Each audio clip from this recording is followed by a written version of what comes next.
Dito pong nakaraang linggo, lumabas po sa mga balita na may aligasyon na ako daw po ay hindi sumusunod sa batas. Huwag po nating gamitin ang oras ng impeachment court sa pagpapaliwanag o sa pagtatanggol ng ating mga sarili. This is not the right place. This court was established, was created, the impeachment court, for the Vice President and Vice President only. Huwag na ho natin payagan na magsalita pa po dito because nasasayang.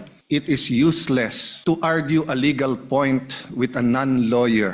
I do not have 4 years of law, but I have 29 years of lawmaking. Hindi kami ang nagwe-waste ng time. But let us not abuse the liberality of this court, Mr. President.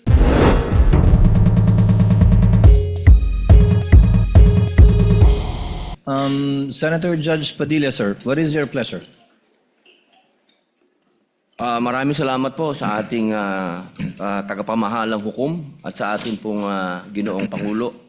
Nais ko lamang pong basahin ng napakaigsing manifestasyon po. The gentleman may proceed with his manifestation. Maraming salamat po.